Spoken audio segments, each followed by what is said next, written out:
It's Monica, Indigo Warrior at your service. Okay, so the last episode of Angry Black Woman Speaks, I told you I would tell you a little story about somebody that I know who was an angry black woman and figured out how to transform her life and her perspective to be healthier. I met her about 5 years ago, and we had become friends, and she confided a lot in me. I wasn't really understanding some of her behavior patterns, so I started to ask questions, and you know how women are. We relate, we, tell each other what happened in the past, fears, insecurities. Women just tend to do that automatically, and so we built a friendship pretty quickly. And I learned some really devastating things about her. She was unfortunately abused by the hands of a family member for many years as a child. And she was abandoned by her mother. On top of that, when she finally reconnected with her mother, the relationship was extremely strained. It seemed her mother favored her younger sister over her, and it left her scarred in a lot of ways because she had pretty much been victimized by uncles and her mom and even her aunts. Some of her aunts, from what she told me, were pretty nasty individuals.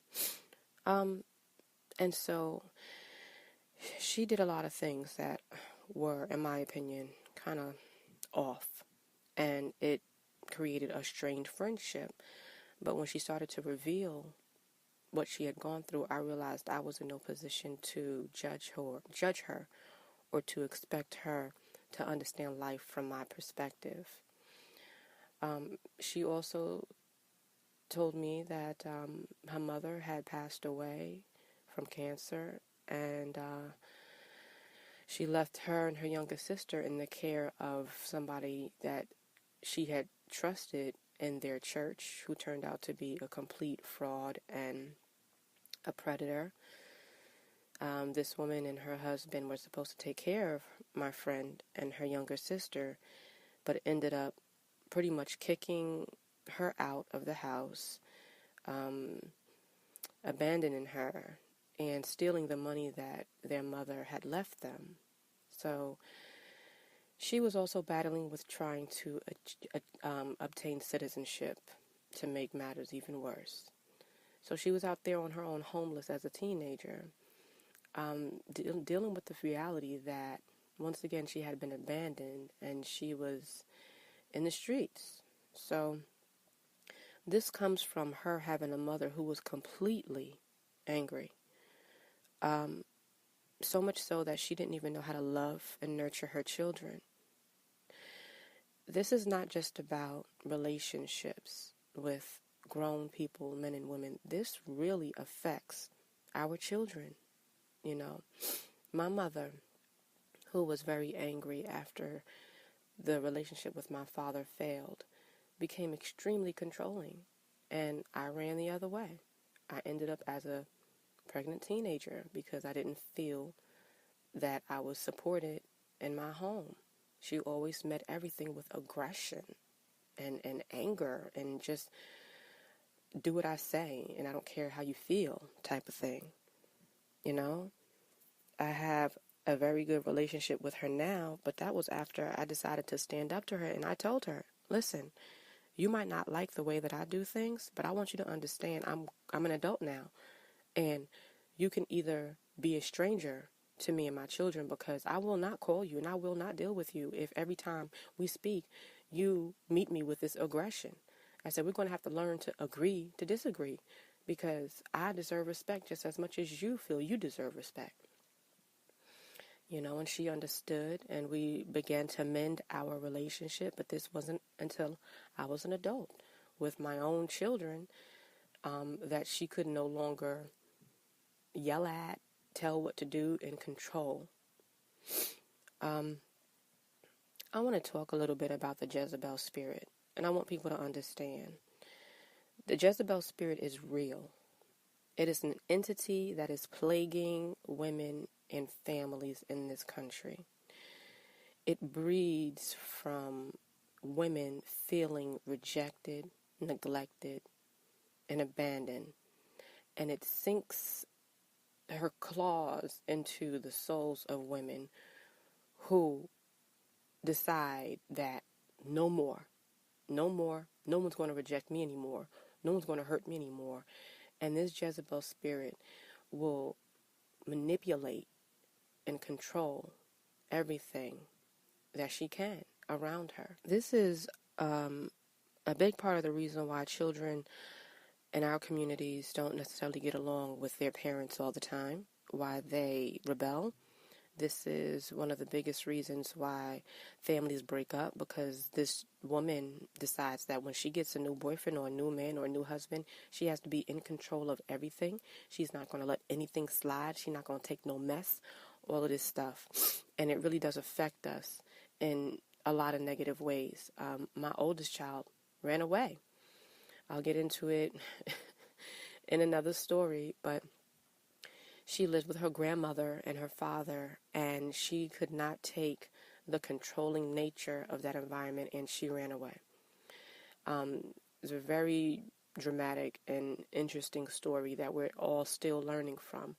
But I understood, because I left my mom's house very early to get away from that controlling spirit. It's not pleasant at all. And so here I have a friend who has been through so much. I mean, abandonment, abuse, neglect, just betrayal. All as a child. And here I come telling her what's wrong about her. And I had to step back and realize, like, whoa, considering what she's been through, she's a miracle. And all I can do is try to help her become better. And so I removed my expectations from what it is I needed her to do as a quote-unquote friend for me. And I just allowed her to be who she was. And it took the sacrifice of being, of willing to be hurt, because I knew I would be hurt. You know that somebody is broken, and you know that you're trying to love them, and you know that they can't reciprocate emotions, or they can't reciprocate concern in the same fashion as you can, simply because they haven't learned and they don't have it to give. Then that's selfless love, when you say, you know what, it doesn't matter. What I do receive is going to be much more beautiful than what I thought I wanted, and that's just partaking in the process of helping another person heal, which is very crucial. And over the years, that's exactly what happened. She literally told me once that she had demons, and she knew she had demons.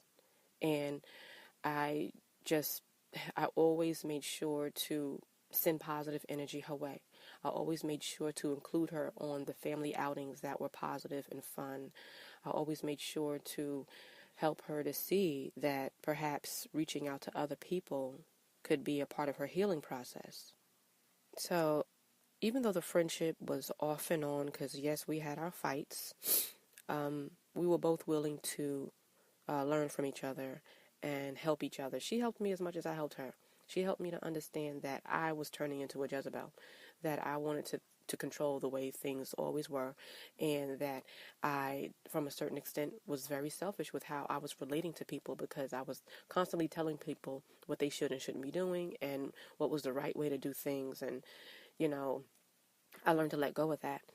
And she started working with children, and she started volunteering, and she started connecting with people that were involved in positive community movements. And she is completely better. I mean, it was like a 180.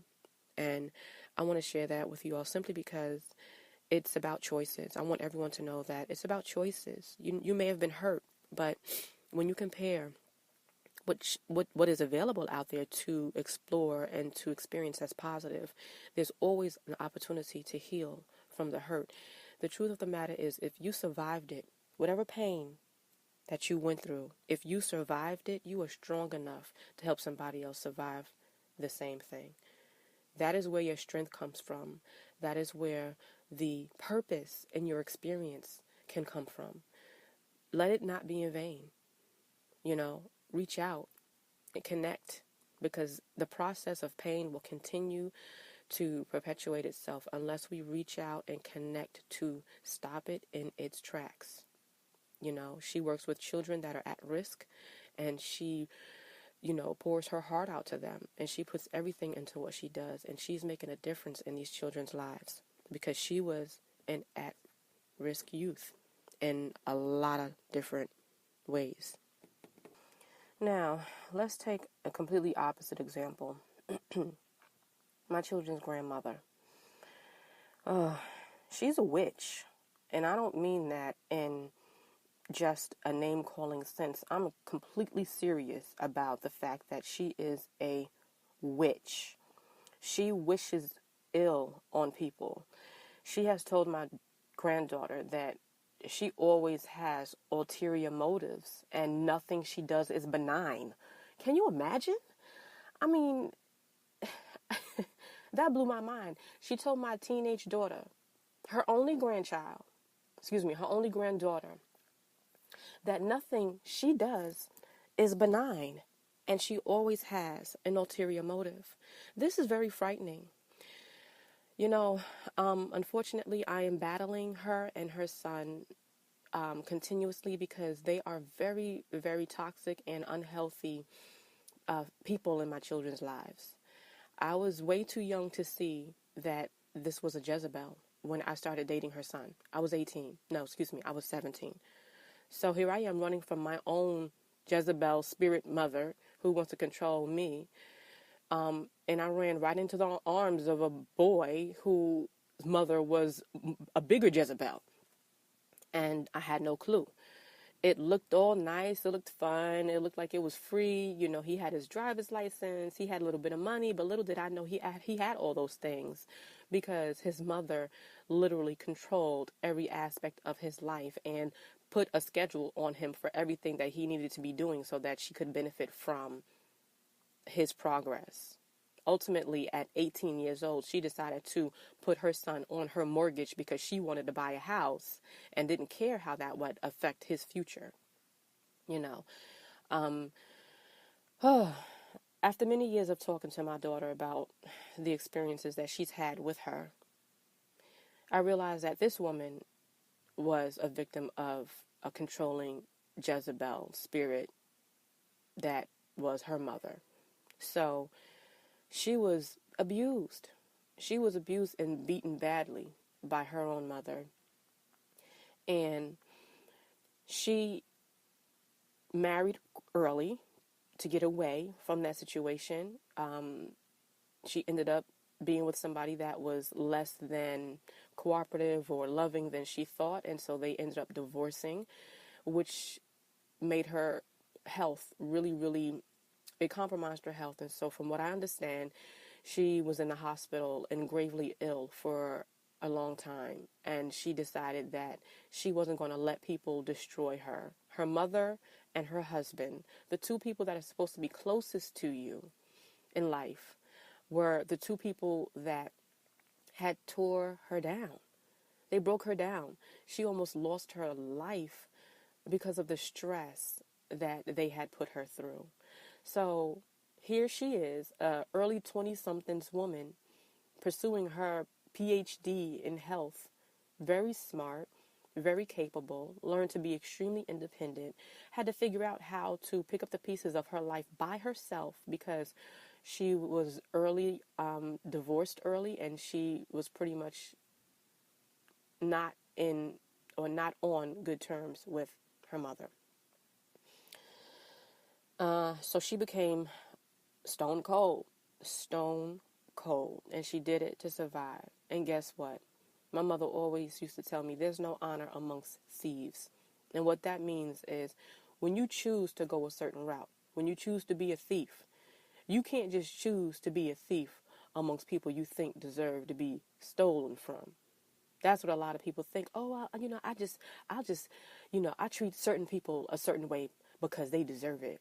When you decide you're going to close off your heart and you decide you're going to put up an emotional wall, everybody is affected. You can't say, oh, I'm just going to close off the people that hurt me and I'm going to welcome the people that are nice to me. The human brain doesn't work that way. The emotional body of the human being does not work that way. You can't cut it off and on. So she became stone cold. She controlled everything her son did, and she turned her son into her best friend. She turned her son into her little boyfriend. And till this day, this man is going on 40 years old, and he's still in bondage to her. He lives with her. They have a quote-unquote life together. They travel and vacation together.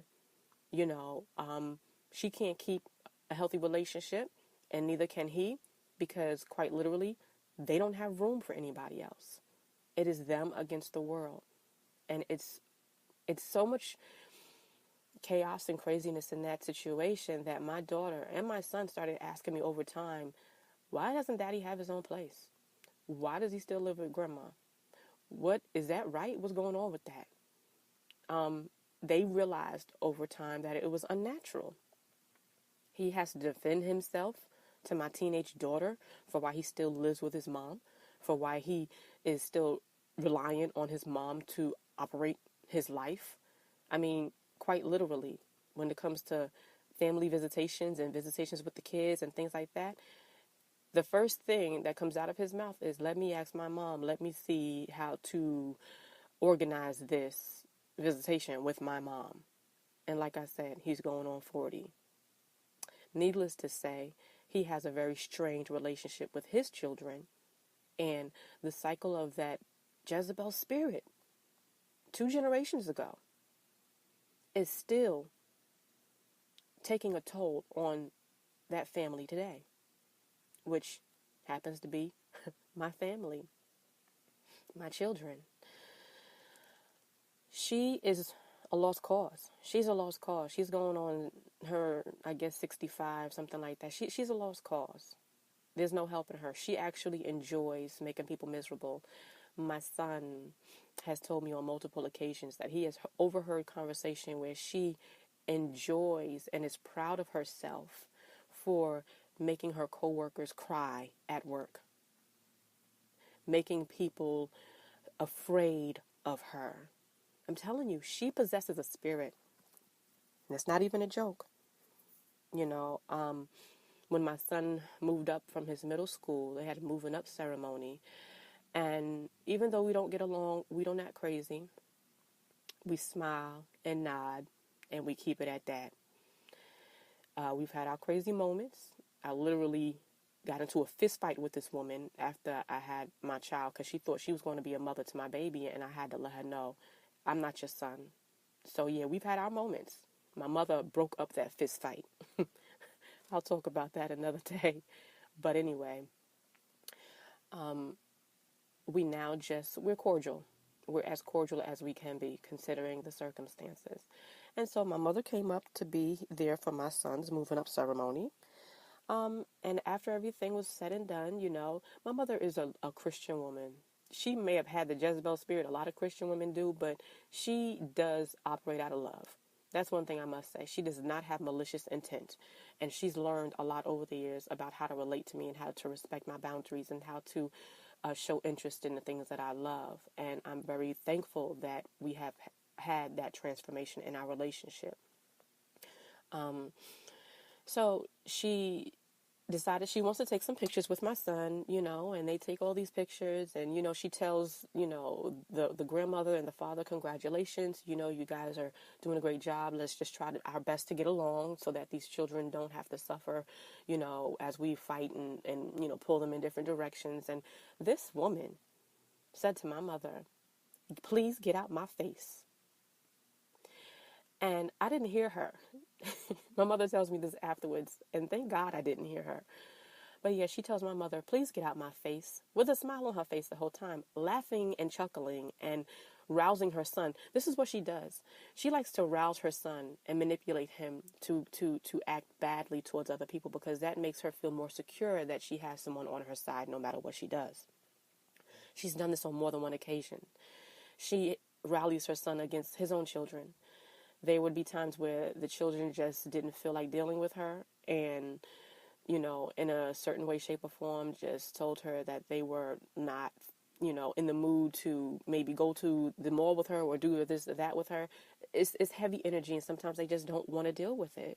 She's very manipulative, and she's very controlling, and it's not something that they are even comfortable around at this point. And so when they would let her know this, oh, she would call him, they're being so disrespectful. And, oh, I try to be nice. And look at what they do. It's sickening. It's sickening. So he would, then reach out to them. Oh, you're not respecting your grandmother. And it's very sick. Oh, just horrible cycle. But it stops with my children. And they are aware of the manipulative tactics at this point. They know how to spot a Jezebel spirit. As a matter of fact, my daughter is dealing with somebody who she thought would be her best friend, who unfortunately at a very young age already possesses the Jezebel spirit, but she has been hurt by her mother. You know what? I have to tell you guys, I'm here doing this show because I have these women in my life coming from every angle. Women that have been hurt by their mothers, women that have been hurt by men are in my life everywhere I turn. And if we don't do something, if I don't figure out how to do something that stops this cycle, you know what? You talking about the tragic state of what our families look like now. It's going to be all out viciousness. It's going to be all out treacherousness if we don't do something to fix this issue. And so I have a plan. I have a plan. I'm going to reveal that plan in a couple of shows once I get more, resources, and once I develop a process for that plan. But we need to build intentional communities, and I have a way that I feel we can start that process. We need women to be able to come together, to build sisterhood, to heal each other, to have resources in raising each other's children and rearing and helping to rear each other's children and helping to lift the burden, because that's what creates this anger and these feelings of rejection and being neglected, is when you're left to do it all by yourself, and life becomes so hard and harsh that you harden your heart. But anyway, getting back to my story, she told my mother, get out my face. My mother responded, I'll get out your face, but I want you to know that I'm a Christian woman and I love you and God loves you. And then my mother walked away. And she told me exactly what happened, and I just couldn't believe it. I couldn't believe it. I mean, here we are trying to just celebrate my son's graduating from, middle school. And you choose this opportunity to be ugly when somebody just tries to give you an encouraging word. And what's crazy about this woman? She doesn't know she does it. I don't know if she's worked up a big, huge wall of denial, or if she is quite literally being possessed by something that is jumping in and out of her, and she doesn't have recollection of it. She does not remember being a witch. She doesn't remember it. And when she does remember some of the nasty things that she does, she tries to laugh it off and tell the children, well, I was just being honest, it's good to be honest. This woman is psycho, and she created a son who is, the apple hasn't fallen far from the tree. People, we have to stop. Women, ladies, we have to stop. You have to acknowledge that you might have been hurt, but the person that hurt you, guess what? They learned that from somewhere. So it means they've been hurt too. Everybody has been hurt. If we don't learn how to offer up a blanket of forgiveness and a fresh start, and learn to just share what we know with other people, and learn to just build people up, but not sacrifice ourselves in the process. A selfless love. What that means is you love people just because you can. You're not expecting them to fulfill something for you as a condition of the love you give them. That is toxic. And then when they don't meet those expectations, here you go, hardening your heart, because once again, you fall into the victim role. Just love and give what you can, because it makes you feel good, because you're helping somebody heal. And in the meantime, heal yourself in the process by connecting with people that can identify your struggle and honor and respect you for surviving that struggle. We have to shift gears on how we love each other and how we build each other up and what we expect from one another. That's the only way we're going to stop this cycle of pain, suffering, abuse, and step into the healing process. So, the next couple of episodes, you guys are going to be hearing from women that have been labeled as angry. You're going to be hearing from men that have admitted to maybe causing some of that anger and maybe being the product of an angry woman himself and trying to figure out his way. We're going to hear from a lot of people that experience this phenomena from a few different angles. And I will be introducing what I consider to be a grand solution to all of you in hopes of stopping this vicious cycle and rebuilding community for once and for all. We have to start the process of rebuilding. We really have to. It's crucial. It's going to be imperative to the psychological and emotional survival of our youth. All right, that was it for this episode. With love, sending love and light to you, Monica McKenzie, your indigo warrior.